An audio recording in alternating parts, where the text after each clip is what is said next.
All right, everybody, we are back on the Sunday recap. We can still call it the recap. You can call it Sunday live show, whatever you want.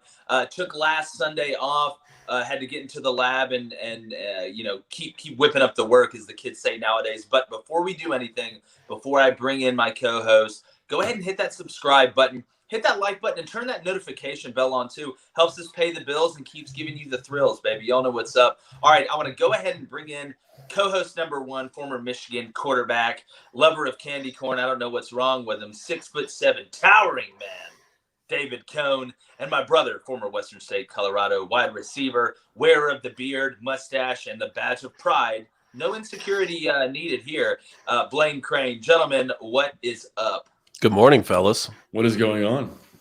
Nice. A little cold out here today. Walked outside to grab the ball cap that was in the car. And let's just say it was a little chilly here in Tennessee, the northern part of the South, as they say. But, guys, we had an absolute smorgasbord of sports going on yesterday. You had college basketball. You had NBA. You had college football. You had NFL. I mean, hell, somewhere they probably had Quidditch and underwater basket weaving. If you like sports, yesterday was your day, and we love sports. So it's probably one of my favorite days of all time. Even though I was driving for 3.5 hours yesterday, but you know how we do it. Had YouTube TV on. Was I looking at it while I was driving? I don't know. I never got caught, so I'm not going to tell. And Reed made some bomb chili yesterday, fellas. That's what we're going to be munching on today, watching these NFL games. She got the mix just right.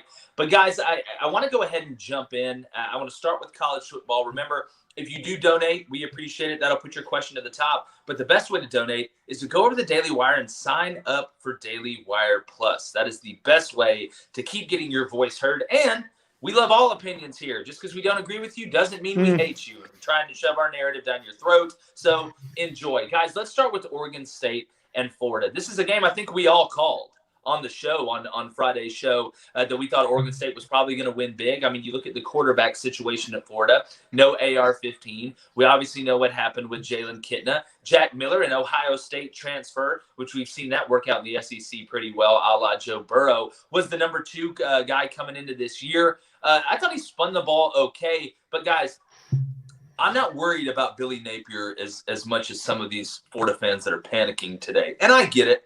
Every fan base has them. You have to have your Jodie Fosters, the panickers, even after year one. But I will say the lack of effort last night by some Florida players is worrisome for me.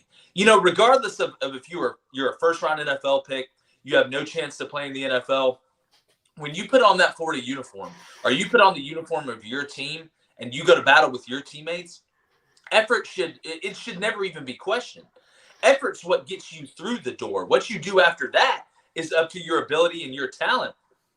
But, guys, 30-3, Florida kicked a meaningless field goal in the fourth quarter. Oregon State played more physical.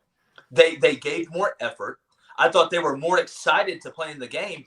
And, guys, Oregon State just finished with 10 wins. Jonathan Smith, who after 3 years was 9-22, has totally turned that program around. And it's amazing when you give a coach time in some of these places, or if you're not in the pressure cooker of the SEC or the Big Ten or somewhere like that, you just may figure it out. David, your thoughts on the game yesterday, Beavers and Gators? Beavers, baby. A lot of it played out exactly like we talked about. Oregon State, I think, only had one player opt out. You knew that they were aiming for this 10-win season, and they played like it. What I found myself asking during the game, though, is for the – I understand some of the guys who opted out for Florida, Anthony Richardson, trying to get ready for the NFL.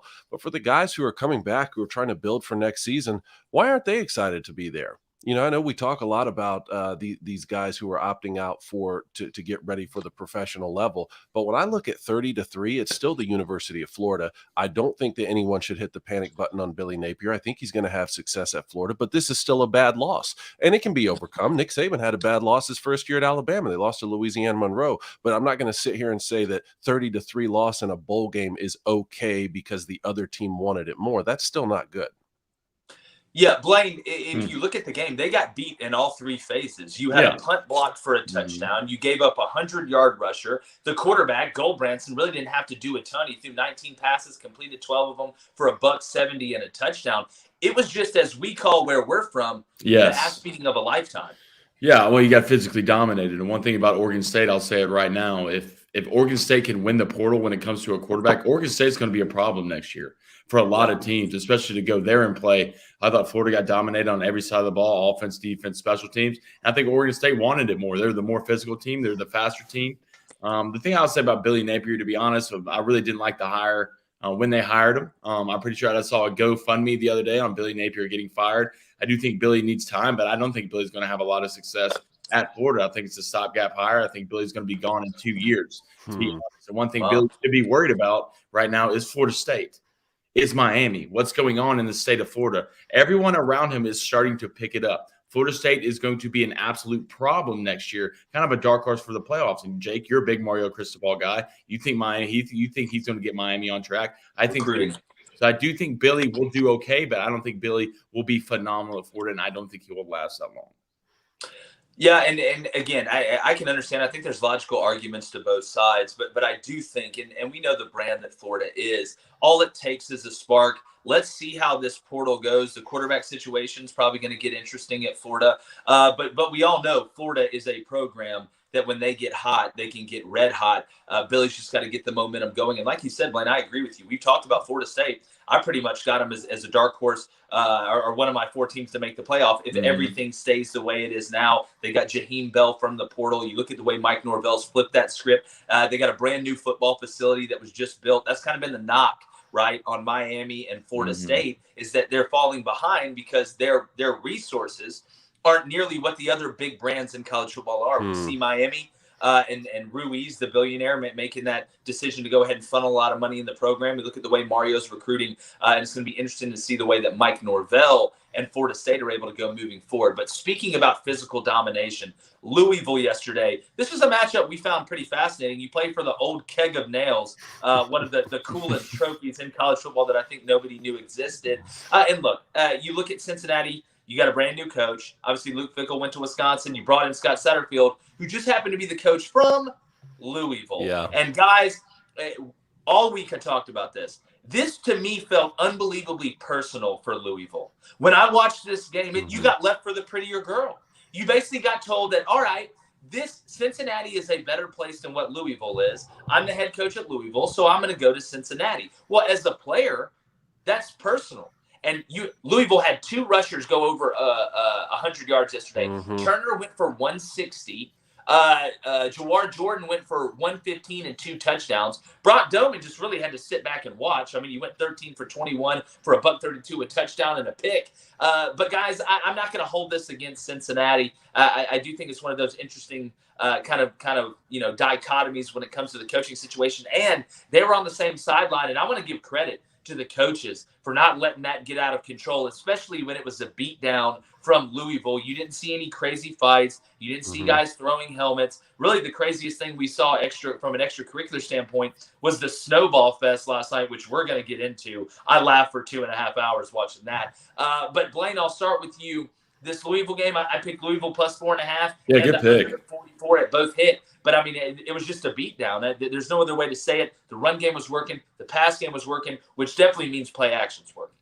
Well, yeah, I go by this game. Good for Louisville. It seems like both these teams really wanted this game, which was refreshing to see, especially being the first game on the slate. But it comes down to quarterback play in this game. I mean, Cincinnati, I know this is this kid's first start, but he just didn't look great at all. I mean, you could barely throw it. Kind of remind me of Bean from Kansas a little bit. Bean had a better arm, a little bit more accuracy.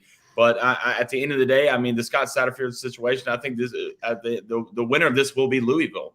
I mean, who you hired with Braum coming there. I think Scott Satterfield is going to fail at Cincinnati. To be honest, I do think Cincinnati is the better program. I think it's easier to win at Cincinnati from what Luke Fickell built. But I do think Louisville will be a head over shoulders when it comes down to this almost coaching trade, which is basically what it is. But really good game to watch. I mean, it's a physical game, running game. I wish I could have saw a little bit more points because we're used to seeing Cincinnati, Louisville. We're used to seeing points. Yeah, but Blaine, let me ask you this, though. Do you think that it's still a better job now that Cincinnati's going to the Big 12 and Louisville's still in the ACC? I do think so, yeah. I don't know, man. So, yeah. I still think Louisville is one of those places that you can always have success. And maybe part of that's just because I grew up in an era where Bobby Petrino was having like the #1 scoring offenses year after year. But we've seen even Lamar Jackson come through there. All these guys, they're always going to have sort of an elite, high-flying offense. I was a little bit, disappointed in Malik Cunningham's year and just Louisville writ large. But what I was telling you guys the other day is the emotion of having your head coach leave for the school that you're playing in the bowl game, that can help you the first 2 drives, right? You can get really 2 drives out of that. After that, that's not going to help you win an entire ball game. You have to execute. And I still thought that Louisville, given the circumstances of everything and the way that I had seen them play, it was sort of like, which Louisville are you going to get? It's Dr. Jekyll and Mr. Hyde. They've lost some bad games. They've won some great games this season. I still felt like Louisville would win the football game. And Jake, you hit the nail on the head. I mean, 287 yards rushing. You know, you've dominated a football game when you can turn the ball over 4 times, twice as much as your opponent, and still win by 3 scores. So look, again, this is all about building off next year. You just got all of December to practice. You just won your bowl game. Take that into the offseason, carry that momentum into spring practice, and let's see what kind of year Louisville can have in the ACC next season. Yeah, what does Cincinnati's defense and a finish line have in common? They both got ran through. I do want to make this point, Cone, when you talk about, kind of that emotion, right? When you have an emotional factor like this with Louisville's head coach leaving, going to Cincinnati, to me, I think after the first play, probably, to be honest with you, you kind of forget it. I think it has more to do with preparing, right? Yep. Don't you prepare better? That's you're a more good point. focused and you're more locked in to get ready to go play this game, which means you're going to execute better. We say this all the time, and I really hope fans in general can really understand this, is that, excitement, right, and narratives and all this stuff, you get excited to play the game. Everybody is excited to play the game outside of a handful of Florida players yesterday. If everybody played as excited as they were, nobody would ever play bad. It's about how well you use that excitement to execute. Because we've all 3 played in games where we were way too hyped going into that game.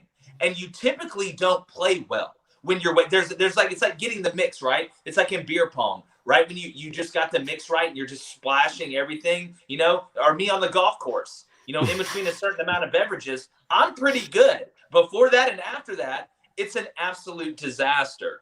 So I think a lot of it, when we talk about prep, because so much prep goes into these games. How did you prep? But it looked like, guys, Fresno State prepped pretty well. Were able to dispatch Washington State. Not a shocker in this game. I did think Washington State may hang around a little bit more. But Jake Haener and Fresno State, guys, I know they didn't have the year that I thought they were going to have with Jake being beat up, but they still went 10-4. Yeah. And guys, if I'm the Pac-12, I know Fresno State isn't nearly as sexy as some of these other teams, but man, I feel like the ceiling for Fresno State is actually pretty high, because I think from a physicality standpoint, Fresno State regularly may be the toughest team when it comes down to it from a physical, old school style of play in the state of California. I on a consistent basis. Not this year. I still think UCLA was the most physical team. Yeah. But do you think I'm crazy for saying that, Blaine? No, not really. When it comes to California being physical, those things really don't mix well together. So you don't have to be super physical to be the most physical team in California. But good for Jake Haener, good for Fresno State. I want to see what they're like without Jake.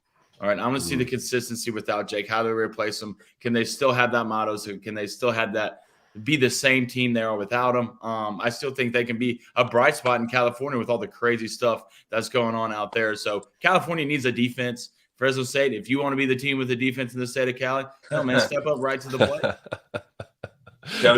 It was really that 4-game stretch there, Jake. I mean, they won their first 2, right? And then they reeled off 8 in a row here to finish with a 10-win season. But it was Oregon State, which they lost by 3, which, look, that's a good loss. That's another 10-win team. And then at Southern Cal, got blown out 45-17. And then the UConn loss was when we had sort of said, like, oh, okay, we've got to give up on Fresno State. But, really, that loss is looking less and less bad as we've seen what Jim Mora Jr. has been able to do at UConn, which I believe they're on tomorrow, right? So yeah, they got Marshall tomorrow. That tough 4-game stretch, but way to finish off the season. 8 wins in a row, fellas. Very impressive 10-win season for Fresno State. All right, let's get through these last couple. Southern Miss was able to come back. I tell you what, Southern Miss was up 17-3 at halftime, and the game looked like it wasn't even going to be close. And then Rice got cooking. Yeah, I did that. There in the third quarter, came out of the gates really hot, outscored Southern Miss 21-7. But guys, Frank Gore Jr., I'm going to go ahead and tell you, he's going to be my Witch of the Week. You can go ahead and write that one down. I call Frank Gore Jr. Didn't just do it through the run game, and he ended up on 330 yards, guys, 2 touchdowns on 21 carries. That's over 15. That's road to glory type. I slid the sliders down. We're playing on varsity type numbers. That's what that is. And he also went 2 for 3 with 19 yards and a touchdown pass. Basically, last night, Frank Gore Jr. beat Rice. I thought they came out and fought. Like I'm talking about Rice in the second half. I know they were playing with their backup quarterback. I thought Padgett did a really good job. I mean, he threw for 300 yards, 3 touchdowns, didn't throw a pick. But when it came down to it, Frank Gore Jr. and the big plays on the ground, whether it was in the Wildcat, whether it was in 10 personnel, he was the difference. I'm interested to see what type of an NFL career that he's going to have, because we all know the lineage is definitely there. Chip off the old block, boys. And he's a sophomore, too. You guys think he'll hit the transfer portal or stay at Southern Miss? Look, if it's me, hold on. Hey, let me look around. Yeah, I'm gone. Bye, Frank. I mean, he's basically Booby Miles. What do you mean? He's out here doing everything for some, and he can pass. You could tell that he was just head and shoulders better than everybody on both sides of both teams. It wasn't even close. If I'm Frank Gore Jr., I am in the portal right after I see 4 zeros on that clock. Boom, I'm gone. I guarantee right when it ended, Nick Saban somehow popped into his helmet and was like, "Hey, Frank, come on down to Tuscaloosa. We'll see you here soon." It was like he's walking toward the tunnel and just like a hologram of Nick Saban. Yeah, that's how it works. Hello, the Darth Frank. Emperor. Yeah. Like a Forrest Gump situation. He just keeps on running through the tunnels. Oh, that's good stuff. All right, guys, I do want to give a shout out to Coach Vincent and UAB for beating Miami, Ohio on Friday, and Troy for dispatching UTSA in what was a much lower scoring game than what I thought it was going to be. But when you turn the ball over 35 times, it's going to be hard to score. It seemed like every time UTSA passed the 50, they somehow just tossed the ball back to Troy and were like, "Go get them, boys," because Troy's offense, couldn't move it on a sponge there for a while, but they were able to hold on and win that game. Rounding out college football here, and we're going to get to the chat. BYU down basically the whole roster against SMU yesterday. The freshman quarterback they have, the Hawaiian kid who played in DC, he's got a little witch in him. He's got to be able to throw the ball better. But Jaron Hall wasn't able to play. Guys, SMU didn't score in the second or the third quarter. That's what cost them. They ended up losing 24-23, but your boy had on one parlay, Boise money line, Southern Miss money line, and SMU +2. You love really SMU +2. Nice hit there, sir. Yes. I mean, look, a great drive at the very end of the game, and then Coach Lashley going for 2 there for the win. I mean, I love it. I love to see it at the end, but good on BYU. Yeah, good win on BYU, and coming from a guy who had the under. I think this over-under was sitting at 68. 69 points. Felt a little high to me. And I know SMU, they try to run a play every 3 seconds. But the one thing about it, like if you're not running the ball consistently and getting first downs consistently, that's going to turn around and hurt what? It's going to hurt your defense. One thing about BYU, they're known for playing good defense. Kind of been a little bit slackish this year. But like BYU in this game, because BYU, someone has that pedigree when it comes to bowl game with their coach, with identity. I always know they'll be ready and getting up to play. Yeah, and the running back for SMU looks like, the running back looks like Riggins off Friday Night Lights. And not having Rice outside at wide receiver, no, not Jerry Rashid. That was big. He's kind of their big-time playmaker, their go-getter. But hats off to BYU. Boise State was able to hang on, beat North Texas in a game that was a lot closer than a lot of people thought. Blaine, you had the under at 68.5. It ends up 35-32 at 67. Sneaky. It was a really good day for the boys yesterday from a betting standpoint. We're going to get to that. But look, I thought North Texas played about as well as they could in this game. I mean, you scored in every quarter, including the last one. But Boise State at the end of the day was just too physical. I think they were just so much better than North Texas up front. What do we call it, guys? Gravity, right? It's not just a John Mayer song or something Neil deGrasse Tyson won't shut up about. It's a real thing when it comes to football. And over time, Boise State was just a better team. 318 yards rushing from Boise State. It's a good recipe for a win. Yeah, your favorite quarterback plays for Boise. Yeah, the thing about it, if you give up rushing touchdowns, I understand. But if he comes out and remotely throws the ball in the end zone and they catch it, I think you should all be cut. You should all be cut. We should find new people. I've seen that kid. Talked about with Tom Luganville. We live in a day and age where there's so much talent at the quarter, more talent there's ever been at the quarterback position. You could probably find. I know a kid right now who's a freshman in high school that could go and start for Boise State and probably have better stats. I mean, let's be honest. I'm not trying to hurt anybody's feelings here, but for what I saw, the kid can barely throw, and sure, he'll get better. But I still think, whether it's the portal or whatever it is, you got to find someone who's better at quarterback. Somehow you won. It's because you played North Texas. They did keep it somewhat close. But still, I just don't know how you ever lose to a guy like that who's back there throwing. If anything, I'm stacking the box. Please try to beat me through the air. Please. I'll laugh my way home. All right, let's get to the chat. All right, let's go to Justin Decker, $2 donation, guys. He wants everybody to know that he hates college football, and that is all. Justin, I'm guessing you missed some bets. Been a tough day. Yeah, must have been a tough day yesterday, JD. Look, we all have it, man. We all have it when you bet as much as we do and as you do. Sometimes it's going to be bad, but look, use that anger, harness it, and go win that money back. What do we say? Look, are you having a problem winning right now? Don't worry. We're going to win you some money. Yep. Let's go to Chris Foster, $2 donation. He says, sorry I'm late, y'all. You are forgiven for the moment. We'll think of a consequence later on. Let's go to Steve Action Figure Frenzy, $10 donation. Yep. Appreciate it, Steve. So what were your thoughts on Podunk State dominating the toilet bowl? Bowl games are ridiculous. I remember when the Big Ten had bylaws where only one team made it to a bowl game, and they are no longer elite. Well, I remember when the ADAA had bylaws and White Goodman stepped on the line and had to go to a throw-off with Peter LaFleur and Average Joe's. We all know that. Look, I mean, maybe it's just the football fan in me. Maybe it's because I love football this much that all those guys – I found Southern Miss and Rice as a fascinating game. I mean, and maybe it's the smaller games where the teams care more. That's fine. Now, do bowls matter as much as they used to? No. Are some of the opt-outs justified? Yes, in my opinion. I think two things can be true at once. But when you look at what we've seen so far from the bowl games, I think we've had some pretty good ones, guys. I mean, you've only had a couple blowouts. You know, you look at SMU, BYU. You look at the way Rice was able to come back yesterday. You look at UTSA and Troy. Even though a game's ugly, doesn't mean that bowl season is ugly. Just because the game may not be the sexiest game between two name brands doesn't mean that it's not entertaining. I'm enjoying it. Maybe that's the football lover in me. I mean, hell, I've basically dedicated my life to it. So I understand if everybody's not as thrilled as I am. And I can't wait for UConn and Marshall tomorrow. There you go. I mean, that's just me. So, look, I think there's logical arguments on both sides. I do know the expanded playoff will add more bowl games that matter. But I love seeing teams have opportunities. Hell, I thought Jackson State, NC Central may have been the best game of the day yesterday when it comes down to it. So I can get it from that side, but man, I'm loving what I'm seeing. Given that it's Christmas season, let's It's a Wonderful Life this situation real quick. I'll paint you a picture. Let's just imagine there were no bowl games. You have 135 different college football programs, and only 4 get to go to the playoff for the national championship, and there are no other bowl games. And I came to you and I said, guys, what if in December around Christmas time, we took all these other teams and we set a win minimum, right? Like if you won 6 games that year, that you get to go in December into a tropical place and play a bowl game against another school from around the country as one extra game, and you get a bowl gift, maybe a pair of headphones, maybe a nice cool book bag or something like that. Is that something you might be interested in? Yeah, I mean, if we didn't have these other bowl games, we'd basically be just like Iran. Now, the names of the bowl games, yes, let's go after that, and let's be merciless on that because they're just absolutely ridiculous. And maybe we'll have a little segment this week talking about that. But the bowl games themselves. Do we maybe need to have bowl games in like maybe smaller venues where people are excited? Like I'm watching Cincinnati and Louisville play, nobody's there.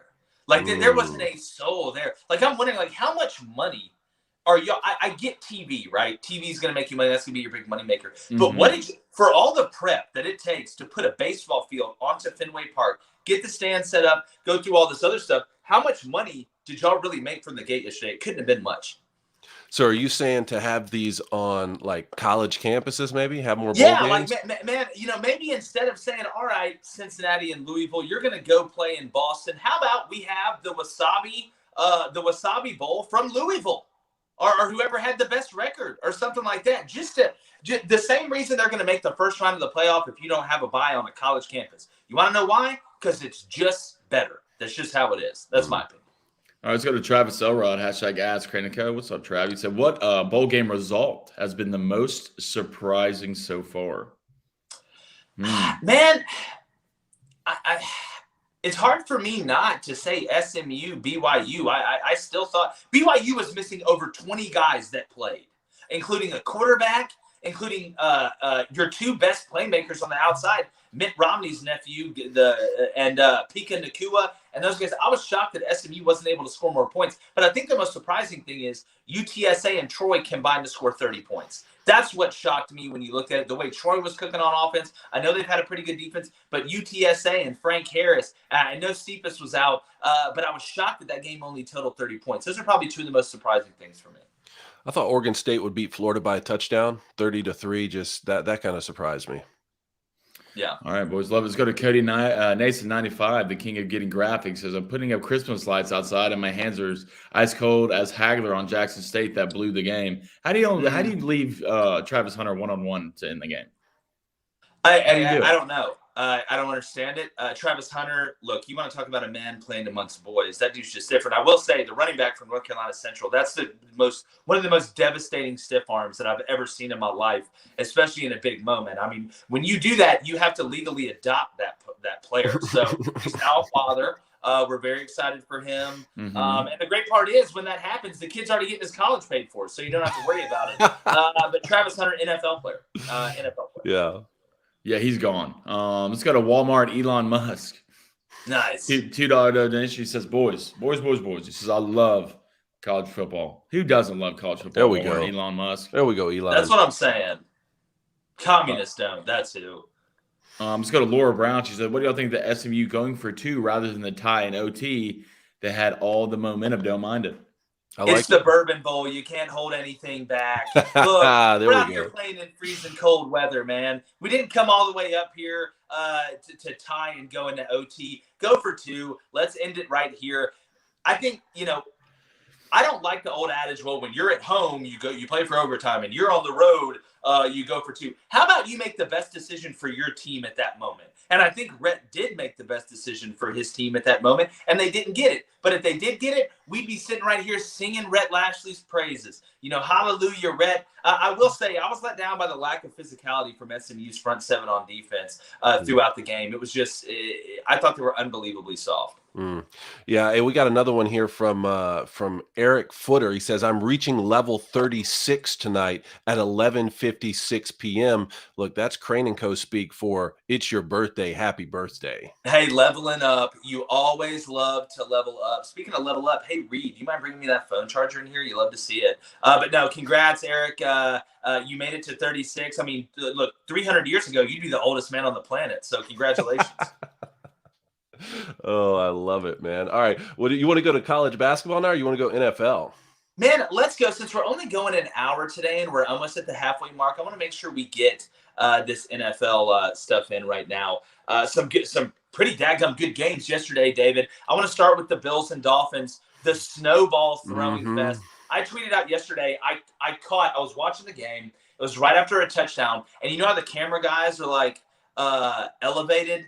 Kind of by the end zone or whatever, he got absolutely squared up in the back with a snowball. I saw it. But here's my thing. You shouldn't throw stuff on the field. No. I'm with that. I was on the sidelines. I get it. But the fact that the referees said, hey, there will be a 15-yard penalty against the Bills if you keep throwing snowballs. If I'm a Dolphins fan, I'm going to the bathroom. I'm taking off my Dolphins jersey or any attire that looks like I'm from the Dolphins. I'm going to buy a Buffalo Bills sweatshirt. Now is my chance to make an impact, David, because I am doing nothing but launching snowballs and getting the Bills 15-yard penalties. I don't think you can just come out blatantly and say that regardless if there's snowballs on the field, we're going to penalize the Bills.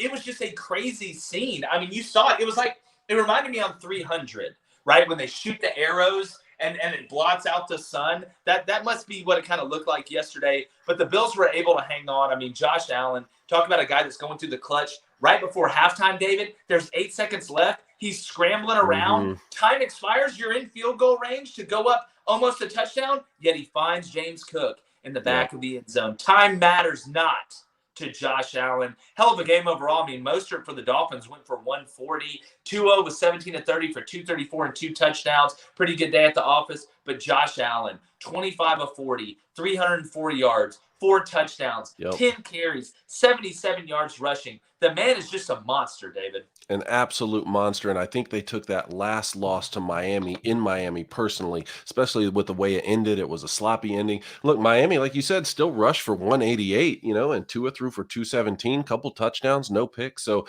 Miami played a lot better than I thought they would. But the Bills, the way the Bills are showing me that they are capable of being that AFC champion like we thought they could at the beginning of the year, and possibly even make a run at this Super Bowl. I think they've won, what is that now, 5 straight for the Bills? Yep. Let me pull it up. I mean, look, they're five straight for the Bills ever since the collapse against the Vikings, which we'll get into the Vikings here in 1 second. But Josh Allen doing it all, man, using his legs, using his arm, incredible performance, man. 304 through the air, 4 TDs, real. Well, speaking about collapse, I mean, if you're Matt Ryan, can you ever trust anything anymore?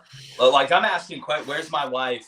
Let me look at my 401k. I can't trust anything anymore. I mean, you go down 33-0. Mm-hmm. You are down 36-7 in the third quarter, and Kirk never mid Cousins brings you all the way back. Kirk Cousins is like it's like on Dumb and Dumber when Lloyd shows up, when Harry's walking down the side of the interstate and Lloyd shows up and he traded in the dog van for that motorcycle, and Harry's just when I thought you couldn't get any dumber, you go and do something like this and totally redeem yourself. Kirk Cousins went absolutely bonkers in the second half.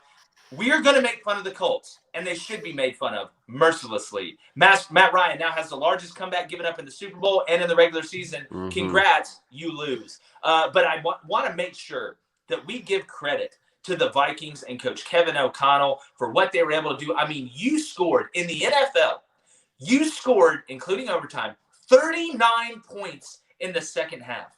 You don't see that in this league because the players are too good. It typically doesn't happen. But he did it with multiple ways. Dalvin Cook with a big play. Justin Jefferson showed up. Adam Thielen showed up. Hawkinson made a couple big plays. KJ Osborne freaked out when Justin Jefferson went down.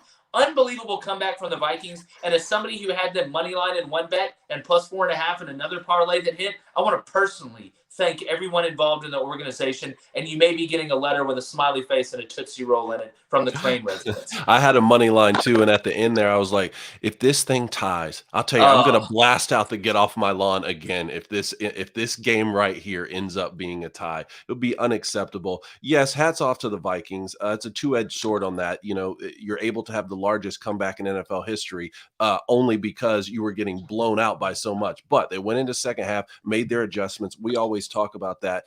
The mark of a truly great coach and a great coaching staff is what sorts of adjustments can you make in the second half. Boy, did they do that. But I'm looking at the Colts right now, Jake. This loss is unacceptable. There's no other way that you can cut it. I mean, even from forget the defense giving up touchdown after touchdown after touchdown. Let's look at the offense. You can't just go 3 and out, 3 and out, 3 and out time and time again after what you were able to do in the first half. If you even just run a little bit of clock off, your defense could still give up a touchdown every single possession by the Vikings, and you'd win and hold off a 33-point lead. So look, we never thought that Jeff Saturday was being hired as the permanent coach of the Colts. It was an interim move that, I thought at least was, a sort of a cultural fix to be able to come in and say, hey, I've played with this franchise for a long time.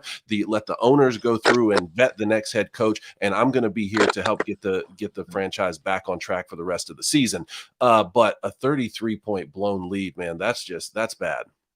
Yeah, it's about as ugly as it gets. There's no other way to put it. But at the end of the day, I think, Jeff Saturday's a stopgap anyway. Even when all the onslaught about him getting the job came out, I thought even if they did well, he wasn't going to end up being the guy. And now he probably definitely isn't. But you go from that game, a thriller, to whatever the hell you want to call the Ravens-Browns yesterday. I mean, that was uglier than Pugsley in a bikini. That was just, it was gross. The Browns were able to win 13-3. The Ravens, obviously, without Lamar Jackson. And you know what? It hit me about halfway through the game. Huntley is exactly what the haters thought Lamar Jackson would be at quarterback. Oh, that's a good point. That's exactly what they thought he would be. Just an ugly game, 13-3. I don't want to spend too much time on it because we do only have an hour, and I do need that phone charger, Reed, if you can hear me, babe. But let's go ahead and get into some of these games, Coney. You want to go straight to this NFL slate today and then get to the booster? Yeah, let's do it. All right, Titans Chargers. This is a game. You look at the Titans; they've kind of fallen off a little bit. 7-6 now. They're 4-3 on the road. Chargers staying alive in the playoff hunt. I know the Titans are still, obviously very well in the playoff hunt when you look at where they are in the standings. It's not the greatest division around them. I like the Chargers tonight. I tweeted out my bets earlier. I think this is one of those games where Derrick Henry may have a couple touchdowns, but Justin Herbert seems to be getting healthier. Austin Eckler, we know what type of witch he is coming out of the backfield. I'm having trouble hearing you, Jake. I'm having trouble hearing you. All right, I think Jake, I'm having trouble hearing you, but I think you were talking about Titans Chargers. So yeah, look, Titans on a 3-game losing streak right now, not great. Obviously, they have the loss against the Bengals, at the Eagles, and then versus the Jaguars. Chargers, on the other hand, I'm pulling up their schedule right here. The Chargers have, hold on one second. Chargers with the win at the Dolphins, obviously lost at the Raiders, and then lost at the Cardinals. For some reason, though, even on the road, I still feel like the Titans are the team to take here.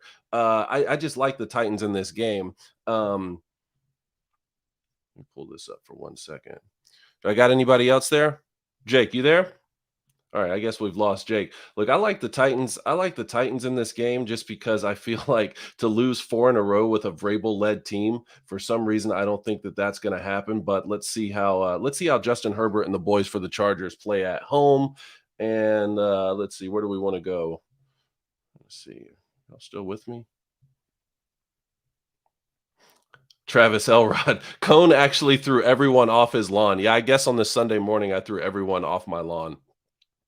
Walmart Elon Musk, great point. Can we get David Michigan in on this? We need David Michigan to come in and solve the chat issues, I guess. Right on. Cone in chat. All right, I'm just going to take chat questions then if it's just me. Yeah, right. Guess it's just Cone. The David Michigan show. That's fine. Cone at his best. All right, well, let's keep talking about the NFL slate then, boys. I guess I threw everyone off my lawn. All right, Eagles at Bears. Look, the Eagles have been stomping everyone. They're 12-1 right now. I don't know. This is one of those types of games where if the NFL really is writing the script on what's going to happen for games, then the Bears are going to win this football game somehow. Doesn't that feel like tomorrow we wake up and we look and the Bears have won this game, even though I'm not going to bet on it? I think that spread was 8.5 last time I checked on DraftKings.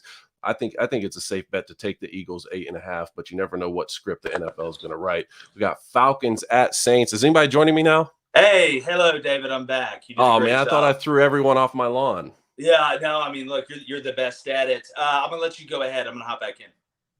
Okay, well, I'm on Falcons and Saints right now. Man, you talk about ugly. I don't – with Mariota out, Desmond Ridder, this isn't the best defense to go ahead and get like used to playing in the NFL against, considering it's the only part of the Saints team that's been any good.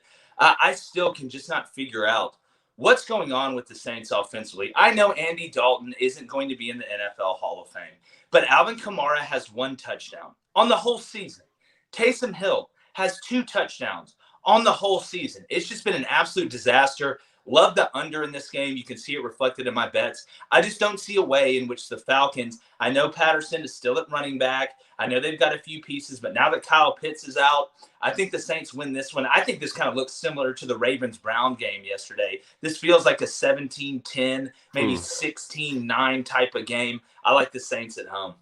Man, I'm going to go ahead and take the Falcons. Actually, I was just saying this was one of the previous games. It feels like one of those ones if the NFL is actually writing the scripts to these games. You wake up the next morning and the Falcons have somehow won the football game. Yeah, but I like the 35. under. I like the under. Yeah, exactly. Yeah. But I like the under better than anything. All right, Lions at the Jets. This one's interesting because we've been talking about how hot the Lions have been. My question is, can they take that into New York and beat the Jets on the road with the defense that they have? Well, you know, Zach Wilson getting another shot with Mike White not being able to go. I hate that for Mike. You wonder how many opportunities a guy like that, and he's been playing well while actually having this league. You know, I think Zach is trying to win his job back, which means he may take a couple more chances. He may play really well or play crazy. That makes this game dangerous to bet. I know the Lions have been really hot on offense, but what Robert Saleh and that Jets defense has been able to do with Sauce Gardner and some of the aliens they have running around there, I think they're going to be able to get after Jared Goff a little bit, even though I love the Detroit Lions offensive line. I think it's been one of the biggest reasons for this resurgence with Dan Campbell that we've seen. I do like the Jets at home in this game. I like the under more. I'm not picking either way in the Lions Jets when it comes down to who's going to win. I like the under in this game with the Lions' potent offense. You know, Vegas is going to have that number up. Zach Wilson coming back. How much leeway are they going to give him in the passing game? Or are they going to try and make it ugly on the ground? If I had to pick one, I'm going to go Jets, but I really like the under in this game. Nice. Steelers at Panthers. Man, Steelers, Mitch Trubisky is going to start, which, the more I look at Mitch Trubisky, the more I see Will Levis. But, of course, he'll go, probably a top 5 pick somewhere. The Steelers, offensively, Najee Harris, love his future. George Pickens, love his future. Hell, I even like Freiermuth at tight end. But it seems like the Panthers, and I want to give Steve Wilkes credit, but I also want to give the leadership of the team credit. The Panthers with the Baker Mayfield situation and the Sam Darnold situation, and now, P.J. Walker's kind of corralled that team outside of missing one game with an ankle sprain. I think the Panthers are playing together. Not that the Steelers aren't, but that they're sitting at 5-8. You're playing in a division that isn't exactly setting the world on fire, and the Buccaneers have to play the Bengals tonight, which with Cincinnati's been absolutely blazing lately. I do like the Panthers at home. This to me is another under. I think this is one of the games where PJ Walker makes enough throws late in the game to be able to push the Panthers forward. At Pittsburgh, it's a rebuilding year, which we really don't ever see at Pittsburgh because they try and win the Super Bowl every year, and hats off to them for that. But give me the Panthers at home, Coney. Yeah, back-to-back wins. I like the Panthers too. It was really that win at Seattle that was so impressive to me. Yes. All right, next one. Cowboys at the Jaguars. Man, the Jaguars have been playing a lot better lately. It seems like Trevor's kind of getting in a rhythm. The Cowboys survived the Texans last week. If the Cowboys would have beat the Texans to death last week, I'd be a lot more worried about the Jaguars possibly winning this game because the Cowboys would still be on that high. But I think losing a close game to the lowly Texans last week and the way it happened, having to have that final drive, kind of woke the Cowboys up a little bit. I love the over in this one. I think there's going to be a lot of points scored. I think you're going to see Tony Pollard and Zeke both get in the end zone, but ETN is getting healthier. The Jags do have some weapons on the outside that seem to kind of be falling into place, but Trevor Lawrence and Cody, you played quarterback at a very high level. It seems to me that his biggest bugaboo, to quote what RG3 tried to say, was that he would make bad decisions in important moments, ones that you could get away with at Clemson that you can't get away with in the NFL. He's throwing the ball when it's 3rd and goal from the 9 and you're scrambling and rolling right. Sometimes throwing the ball away and kicking the field goal is the smart play. Earlier in Trevor Lawrence's career, he would try and make an incredible throw and it would get picked off. I like the Cowboys in this game by more than a field goal, but I do think this is a high-scoring, maybe a 31-24 type of game. This is a great test for Trevor Lawrence. You're going to play one of the best defenses in the NFL, but you get them at home. I'm very interested to see how Doug Peterson game plans for this. Is this going to be a game where Trevor Lawrence gets sacked 7 times and throws multiple interceptions? Or is this a game where the Jaguars can actually game plan effectively for Micah Parsons and the rest of this elite Cowboys defense, maybe keep it close at the end? And if they do, Doug Peterson's going to pull out all the stops going forward on 4th down, 2-point conversions, everything that it takes to win if they can keep it close. Blaine.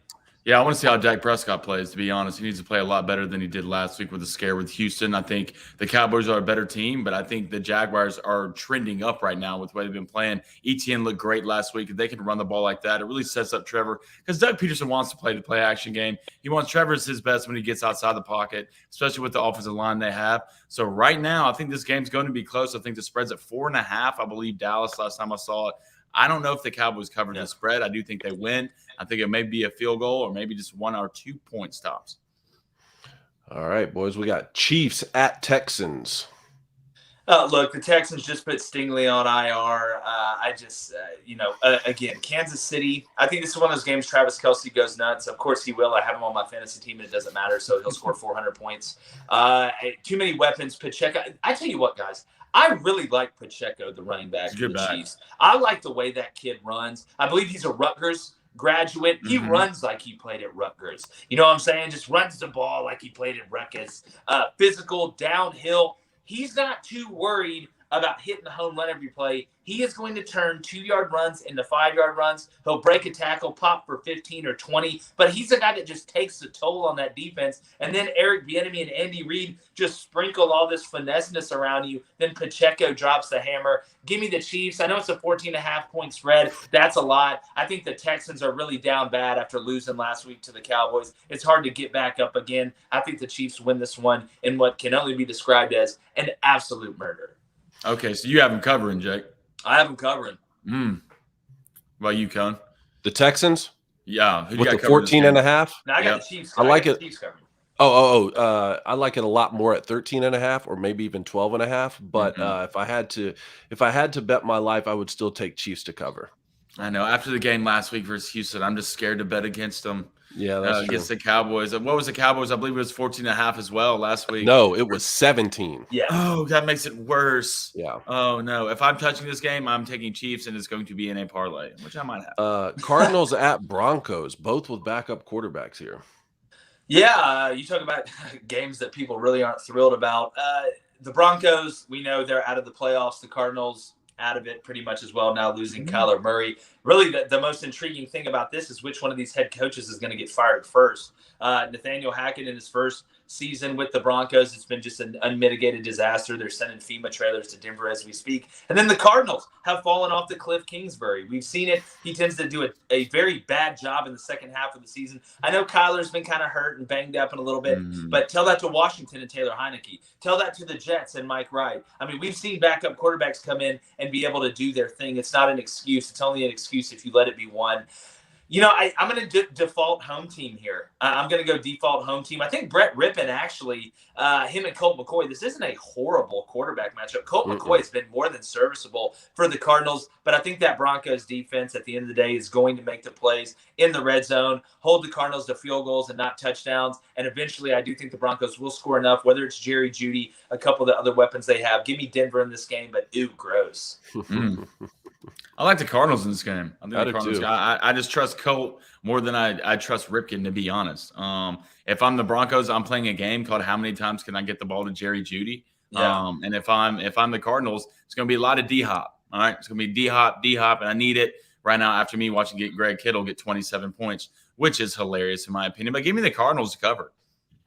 Patriots are at the Raiders today. Ew. Man, this is a hard game to bet. Like this is the one I looked like this morning, and I'm just like, man, I don't know. Like, I'm convincing myself it's one way. Then all of a sudden that devil on the other shoulder is like, no, Jake, Mac Jones went nuts 2 weeks ago. He's bound to do it again. And look at the Raiders defense. They really low-key suck. Is this one of the games where Devontae Adams just freaks out? Is this again? Because you know Bill Belichick has a plan for him. But, like, still, I don't know how you stop this, man. It's almost default Raiders and the under here to me. If I was going to do a little two-teamer, but give me Derek Carr. I mean, they've had a little momentum lately. He hadn't been crying at the podium after press conferences. So give me the Raiders at home. I'll take the Patriots close on the road. Give me Mac Jones. Dude, I saw something where they said if you could like change the name of the teams with like still keeping the identity, they would call the New England Patriots the New Britain Nationalists. Yes. Which I think is absolute. I mean, it's hilarious. I mean, it makes a ton of sense. Give me Mac Jones and the boys. I like it. All right. Two more here. We got Bengals at the Buccaneers. Can you think Joe Burrow and the boys can keep the win streak going? Well, I know what Blaine's going to say. I mean, the Bengals at 9-4, the Buccaneers at 6-7. I'll let you guess which team's leading their division. When it comes down to Tampa Bay, something we talked about last week, Cone, that I thought has a lot of merit is that Tom Brady, one of his best qualities, it's not his running ability. We all know he's an elite thrower of the ball. We all know he has a high football IQ, but it's being able to raise the level of the play amongst the players around him. We have not seen that from Tampa Bay. We've seen the opposite. It's almost like that Tom Brady effect has kind of worn. And look, I know Tom Brady's the greatest NFL or football player in general of all time. I don't think there's any debate there, but I think he's kind of lost that spark a little bit that gets everybody else going. Having said that, I do think the Buccaneers are going to keep this one close. I know the spread's at 3.5 for the Bengals, but I haven't seen an update. Blaine, is Higgins and Tyler Boyd going to play? I think they're questionable. It's going to be a game time decision. But as long as Jamar Chase is out there, I mean, you should feel okay about it. Well, there it is. There it is. Tom Brady comes with win $1 million. Tom Brady comes with his own soundtrack. $1 million. Jeez, right when I mentioned Tom. I think Tyler Boyd is expected to play, but hey, if that just means Jamar Chase has more catches and more yards and more touchdowns, that's fine too. Yeah, and look, the Buccaneers defense, we know how good that back end typically is, but Blaine, I just feel like Joey B is going to find a way and hit the jackpot like what just came out of your computer. Give me the Bengals. I don't know what's going on with this computer today, to be honest. I'm probably going to absolutely throw this in front of moving traffic when I get done with the show. I think you should. I think Tyler Boyd right now is expected to suit up. T. Higgins is also expected to suit up against this game. One thing I like about it, if you notice with the Broncos, I mean, with the Bengals, what they've been doing to protect Joey B these last couple of weeks, their tackles are starting to get a little extra wider than usual tackles. Yeah. And it's been helping out a lot. I mean, Joey, he's been sacked, I think, 3 times in the last 3 or 4 weeks, which for a Bengals offensive line is phenomenal. If you can keep Joey B upright in the pocket, he is as good as any quarterback in the NFL, dissecting defenses and putting the ball where it needs to go. So I like the Bengals in this game. Something's wrong with the Buccaneers. Yeah. I don't know what it is. Yeah. Just something feels wrong. So I'm going Bengals here, and as for sure cover. If anything, this is a lot. Something is broken. Go ahead, Jay. Yeah, I'm going to say this. I remember yesterday when I heard this, I was like, I got to say this on the show tomorrow. I know it's kind of random. You know Osiris Torrance for Florida, the guard, who's the #1 guard prospect in the NFL. Out of over 3,000 snaps at Florida, the quarterback never got hit by his guy. Not sacked. Didn't get hit. Didn't get touched. He never over 3,000 snaps. He never allowed the quarterback to get touched. It's pretty good. That blows my mind. I don't care. If we need a quarterback. I'm probably taking that guy. Like, I'm like, do you want to talk about a sure thing? You want the most sure thing in the NFL draft? It's Osiris Torrance, and it's not even close. All right, what's the last one we got, Cody? We'll get to the booster. Giants at Commanders. God, Commanders are favored. Battle was for real. I wish we could actually see this in real life. I think this did happen like 175 years ago. They just are waiting to tell us about it. Look, Taylor, get your hands off my Heineke. I've got to go with him.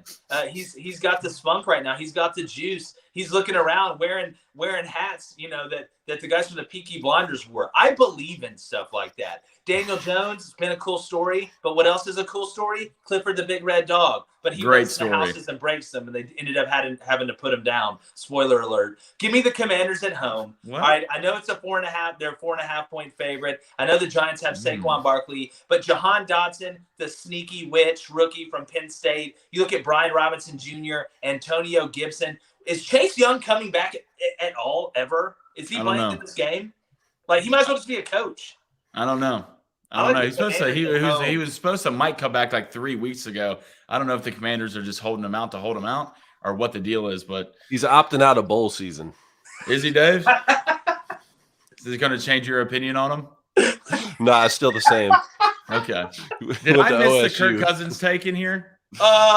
You were gone for a while. Yeah, you were. Well, I don't know. I guess Elon sent a message to my computer. My computer gingerbread started updating on itself. So I don't know. Next thing you know, he's going to start downloading things from the internet and to attempt to take over the world. You're going to get that call from like Eagle Eye, like Shia LaBeouf. It's literally sitting here, and next thing I know, it's just right now. Yeah, it's like turn left. Hey, a couple things here. One from Texas Ed. He said, "Does every fan get a paper bag in the Falcons and Saints game?" Yes. You should. I don't know what you would do with it. I don't know what I would do. Put it on my head and cut the eye holes out, or puke in it. Man. Laura Brown with a $5 donation. She said, "I sent y'all some goodies on Friday. Hope they make it to you this week." Yeah, so they're probably going through the process of. So obviously, when you work in a place like we work, they got to check the mail, okay? Because you never really know what's coming. So I talked to our buddy David Street. He sent us some cool stuff. They should be through processing by Monday or Tuesday, and I hope it's that beef jerky that we're talking about. No, I can't wait. Also, a lot of people have been asking how can they track their bowl pick'em picks. Okay. Yes. Crane & Co. Pick Tracker on Twitter, Crane & Co. Pick Tracker. I just retweeted it. They have Cody Nason and Ben Cercio did a great job here of creating a whole thing where you can track your picks and you can see the leaderboard and everything. Yeah. Blaine, what's your Kirk Cousins take, real quick? I'm getting smoked in bold pick'em. Well, it's just like, well, Kirk Cousins leads the NFL in last minute drives just because they're always losing. Well, because they're always losing because they said the same thing about Tom Brady. What'd you say? I can't hear. I said they say the same thing about Tom Brady. Oh, he leads the NFL in history in last minute. Tom Brady. Well, that's because Tom played for 40 years. Last minute drive. That's what made Tom Brady Tom Brady. But Kirk Cousins does it. And he sucks. Well, let's not start comparing Kirk Cousins and Tom Brady, Jake. Can we not stop? Can we stop doing this, please? For last-minute drives that you just said. I'm not saying that Kirk Cousins is Tom Brady. The only reason the Vikings will not win a Super Bowl or anything important will be because of Kirk Cousins. When it comes down to it, when big games, when it matters, he will not win what you want to win. Congrats. You came back down 30 against the Colts. Against the Colts with Jeff Saturday coaching them. It's not more about Kirk Cousins. It's about Matt Ryan. Matt Ryan doesn't know how to finish a game to save his life. He is the quarterback who's part of the two largest comebacks in the history of the NFL. Matt Ryan is. Yeah. It's him. If you want to know, who the problem is, point at Matt Ryan, because this kid does not know how to close out a game to save his life. It's anemic. You know it's happening. You're waiting for it all to fall down when you were watching that game. You knew it when they're. I think they scored. They're up 17-36. I knew the Vikings were coming back. At that point, I knew it. Matt Ryan doesn't know how to finish it. Congrats, Kirk Cousins. Congrats. Great win. You came back down 30 because you didn't know how to throw. You threw pick sixes. It was just disgusting. You have the best receiver in the NFL. You have a top 5 running back. Your offensive line is good. You are phenomenal everywhere. And you won't win anything because you are mediocre. Put any other quarterback on the Vikings who is somewhat top tier, and they're what do you mean that's somewhat top tier on there? They're winning the Super Bowl. See, look, hold on. Put Joey B on there. You're winning the Super Bowl. Dallas Vikings have that much better of a team than Dallas right now. I know, Blaine. Offensively, I know that you've taken a stance against Kirk Cousins, a hard one. I will, and I know you've got to fight out of the foxhole to defend it. But man, come on, man. 460. The Vikings just won the NFC North. I know Kirk Cousins isn't Lamar Jackson or Patrick Mahomes, but he's not this garbage quarterback that you think he is. No one's saying he's garbage. You're saying he's garbage. I'm saying he's what, Jake? Garbage. What did I say he is? Mid. He's mediocre. Which is basically, in the way I look at it, you're saying he's garbage. No, it's not. Average is garbage. No, it's not. Ripken's garbage. They both end in AGE. Ripken's garbage. Auburn's offensive line is garbage. Kirk Cousins is mediocre, right? And they have such talent on that team. The only thing holding them back from getting over that hump is Home Depot Kirk Cousins. It is. It's the way it is. 460 and 4 TDs, man. I'd like to be mid. Wow. Yeah. If that's mid, then sign me up. Hey. Justin Jefferson, get out. Right now. Get out, I would Justin. love for Auburn to get a quarterback that's just the middest of the mid. Yeah. That's what mid is. Justin, get out. Go win a Super Bowl somewhere. Cone, what do we got? Blaine or Cone, what do we got for the chat before we little World Cup preview, and then we'll bounce? Yeah, we got World Cup here in just a couple minutes, boys. Laura says yes, it is beef jerky. She sent beef jerky. You love to see it. All right, World Cup. Who do you got, Blaine? Mbappe. Give me France. It's a good pick. It's a good pick, but I'm going to take Argentina. I think Lionel Messi finally gets the monkey off his back. This greatest of all, or this greatest of our generation, at least, conversation will end. Messi goes ahead and gets his first one, boys. Messi scores the go-ahead goal in the 82nd minute. Argentina 2-1 to cement him as the greatest soccer player of our generation. Sorry, Ronaldo. And that ain't no guess, Blaine. That's what it's going to be. It's what it's going to be. All right, we're going to post our picks on social media. You can find ours. You can find mine, jcrane_. It's going to be retweeted by at Crane Company on Twitter. Make sure you like, subscribe to the YouTube channel. Remember, we go live every weekday morning, 7:30 to 9 Eastern. That is 6:30 to 8 Central. And that is 1 to 2:30 in Kazakhstan. Some great college basketball games yesterday. Gonzaga was able to just outscore Bama. This just looks like one of those NATO teams that we've seen. They can score, but they don't play defense. And the next person that says Brandon Miller is better than Jabari Smith, I'm going to lose my mind. Brandon Miller's better than Jabari Smith. They are two totally different players. Lose your mind. Lose Yes. your mind. Let me say one thing. Shout out Dakota Faulkner. I just saw him in the chat. Met Dakota out last night. Great meeting you and your brother, man. I appreciate you coming and watching the show. Dakota, a true OG. Wow. True there OG. we go. All right, guys. Anything else? Happy Sunday, boys. Happy Sunday, fellas. Happy Sunday. Enjoy the sports. Make sure you're following us and like the chances of Mbappe and France winning the World Cup. We're gone. Now it's jinxed.